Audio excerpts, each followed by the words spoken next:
बिस्मिल्लाहिर्रहमानिर्रहीम।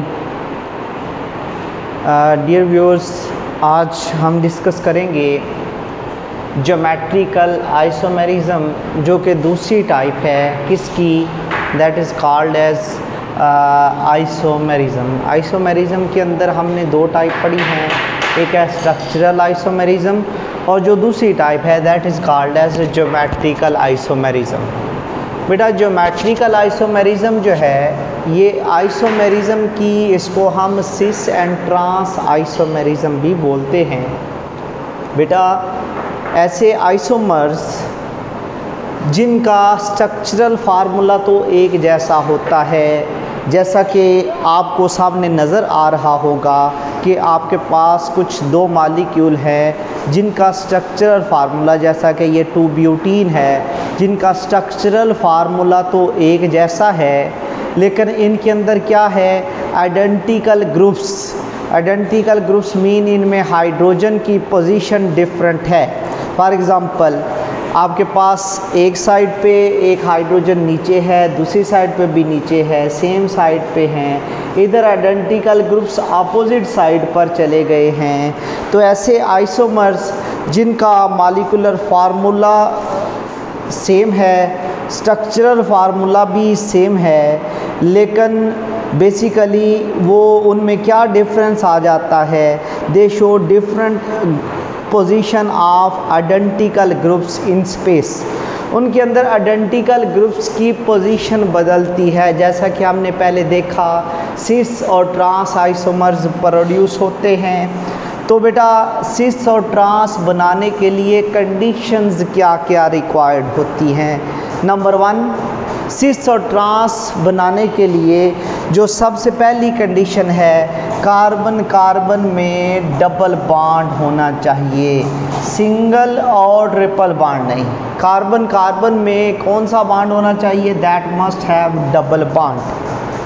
बेटा जब डबल बॉन्ड होगा तो एटम्स की जो रोटेशन होती है वो फ्री रोटेशन नहीं होती, उस रोटेशन को हम रिस्ट्रिक्टेड रोटेशन का नाम देते हैं। और रिस्ट्रिक्टेड रोटेशन कितने एंगल पे होती है, एट 180 डिग्री।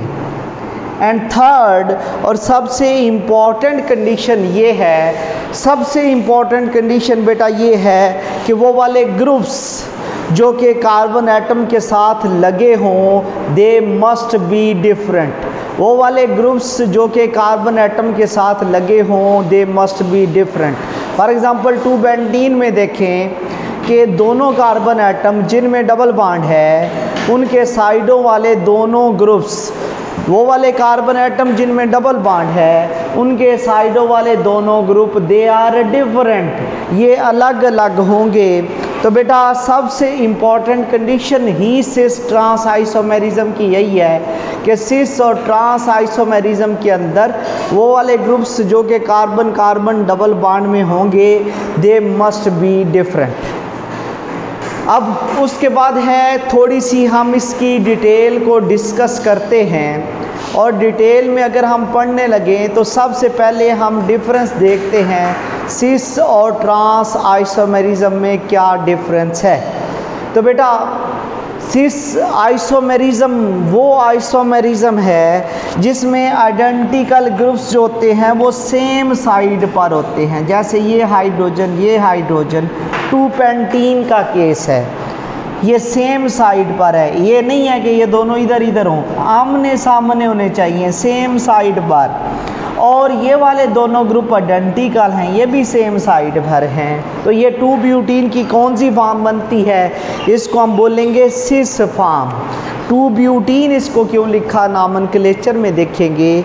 अगर बेटा इसी में एक साइड ट्विस्ट कर जाए, ये ऐसे ही है, अगर आपके पास थंब के सामने थंब आ जाता है तो सिस फॉर्म है। अगर एक साइड 180 पे रोटेट करके दूसरी साइड पे चली जाए तो थंब अपोजिट साइड पे चला गया है।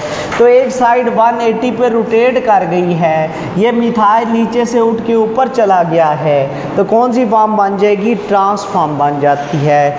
अगर आइडेंटिकल ग्रुप सेम साइड पर हो तो सिस फॉर्म है, और अगर आइडेंटिकल ग्रुप्स अपोजिट साइड पर है तो वो ट्रांस फॉर्म फॉर्म है। सिस फॉर्म क्योंकि आपके पास dipole movement bond movement cancel नहीं करते, नेट डाइपोल मूवमेंट 0 से ज़्यादा होती है, इसलिए ये फॉर्म पोलर होती है। और ट्रांसफॉर्म क्योंकि अपोजिट बॉन्ड मूवमेंट एक दूसरे को कैंसिल कर देते हैं तो नेट डाइपोल मूवमेंट 0 हो जाती है, तो ट्रांसफॉर्म एक नॉन पोलर फॉर्म होती है।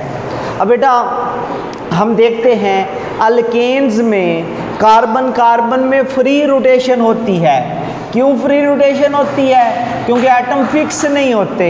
अगर हम किसी भी अल्केन को देखें तो किसी भी अल्केन के अंदर जो कार्बन लगे होते हैं उसके साथ जो ग्रुप लगे होंगे वो फ्रीली रोटेट कर सकते हैं 360 डिग्री पे। तो अगर 360 पे जैसे कि इथेन है, इसकी रोटेशन कितनी होती है? इसकी रोटेशन 360 होती है।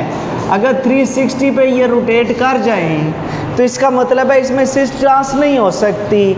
सिस ट्रांस करवाने के लिए रिस्ट्रिक्टेड रोटेशन करवाना पड़ेगी, और रिस्ट्रिक्टेड रोटेशन सिर्फ किन में होती है? अल्कीन्स में महदूद रोटेशन। और कितने एंगल पे होती है? 180 पे। अल्काइन जो है क्यों महदूद होती है बेटा? क्योंकि अल्कीन के अंदर क्या मौजूद होता है? डबल बॉन्ड, और डबल बॉन्ड की वजह से एटम फिक्स्ड हो जाते हैं अपनी जगह पर और वो फ्रीली रोटेट नहीं कर सकते। उनकी जो रोटेशन होती है दैट इज़ रिस्ट्रिक्टेड रोटेशन, महदूद रोटेशन होती है।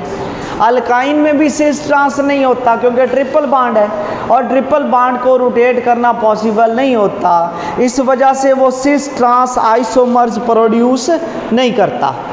अब बेटा अगर हम आगे ज़रा चलेंगे, ये हमने 2-ब्यूटीन के केस में पढ़ा कि 2-ब्यूटीन के अंदर सिस और ट्रांस प्रोड्यूस होता है। एक साइड पे हमने सिस फॉर्म को लिखा, एक साइड पे हमने ट्रांस फॉर्म को लिखा। तो अब उसके बाद हम डिस्कस करते हैं सिस को ट्रांस में बदलना हो तो उसके लिए क्या कंडीशन रिक्वायर्ड होती है। तो बेटा अगर आपने सिस को ट्रांस में बदलना है तो कार्बन कार्बन डबल बॉन्ड होता है, सिग्मा बॉन्ड हमें पता है स्ट्रांग होता है, पाई बॉन्ड वीक होता है। तो जब भी सिस को ट्रांस में बदलना है तो इस बॉन्ड को ब्रेक करना होगा, और इसको ब्रेक करने के लिए दैट रिक्वायर एनर्जी, उसके लिए एनर्जी चाहिए होती है बेटा। तो यही एनर्जी जो है ये इनफ होती है। नंबर 1 ये पाई बॉन्ड को तोड़ती है, और जब पाई बॉन्ड टूट जाता है मॉलिक्यूल ट्विस्ट कर जाता है, और कितने एंगल पे? एट 180। और जब 180 पे रोटेट कर जाएगा सिस फॉर्म किस में चेंज हो जाती है? ट्रांसफॉर्म के अंदर। तो अदर एग्जाम्पल में हम 2-ब्यूटीन को देखें, 2-ब्यूटीन में ये अल्काइल ग्रुप है, ये भी अल्काइल ग्रुप है, ये सेम साइड पर हैं तो सिस फॉर्म होगी। हाइड्रोजन भी सेम साइड पर है, सिस फॉर्म होगी। अगर ये अपोजिट चले जाते हैं, से देखें यहाँ पर ये अल्काइल ऊपर था, ये इधर रोटेट करके नीचे आ गया है, तो अगर अल्काइल ग्रुप अपोजिट साइड पर चले जाएंगे तो कौन सी फॉर्म बन जाएगी? वो ट्रांसफॉर्म। दोनों साइडें नहीं रोटेट होती, एक साइड वैसे ही है, दूसरी साइड रोटेट कर गई है तो 180 पे रोटेशन हो जाएगी, सिस ट्रांस में बदल जाएगी। अब सवाल उठा कि ये एक और मॉलिक्यूल है जिसका नाम है 1-ब्रोमो 2-क्लोरोप्रोपीन। इसमें आल दो ये ग्रुप डिफरेंट है लेकिन है तो हेलो ग्रुप ही, और अगर हेलो ग्रुप सेम साइड पर हो, इससे गरज नहीं है, हेलो ग्रुप सेम साइड पर आ गए तो कौन सी फॉर्म है? सिस फॉर्म है। और अगर ये रोटेट कर गई, ब्रोमो नीचे चला गया, अपोजिट चले गए तो ट्रांसफॉर्म आ जाएगी। तो इसका मतलब ये है कि सिस और ट्रांसफॉर्म में सिर्फ फ़र्क क्या होता है? पोजीशन का। तो अल्काइल ग्रुप की या अदर ग्रुप्स की या हाइड्रोजन की पोजीशन चेंज होती रहती है, और पोजीशन चेंज करवाने के लिए पाई बॉन्ड को ब्रेक करना पड़ता है बेटा।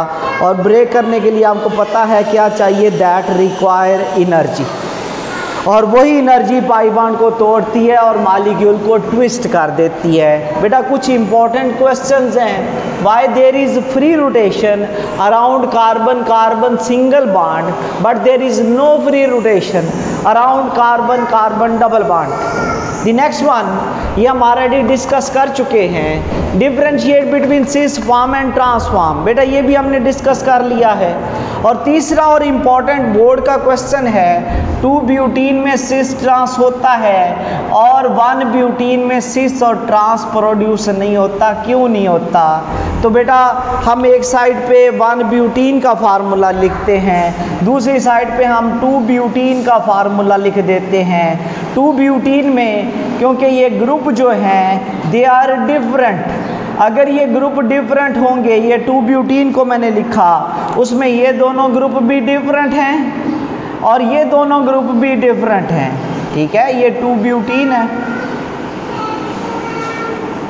और ये है आपके पास 1 ब्यूटीन, तो 1 ब्यूटीन जो है उसमें ये दोनों ग्रुप आइडेंटिकल हो गए हैं, क्योंकि हमने सबसे पहले कंडीशन ये पढ़ी थी कि जो ग्रुप अटैच होते हैं कार्बन एटम के साथ दे मस्ट बी डिफरेंट, क्योंकि ये 1 ब्यूटीन में दोनों सेम हैं, इस वजह से 1 ब्यूटीन सिस ट्रांस प्रोड्यूस नहीं करेगा, लेकिन 2 ब्यूटीन जिसमें ग्रुप डिफरेंट हैं वो सिस ट्रांस बनाएगा। अगर सेम साइड पर दोनों ग्रुप लगे होते तो सिस फॉर्म होनी थी, क्योंकि अब इसमें ये अपोजिट साइड पर है, तो ये कौन सी फॉर्म होगी?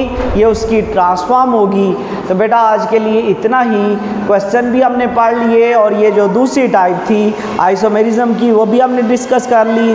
तो बेटा नेक्स्ट जो है वो हम चैप्टर 8 शुरू करेंगे। आज के लिए इतना ही।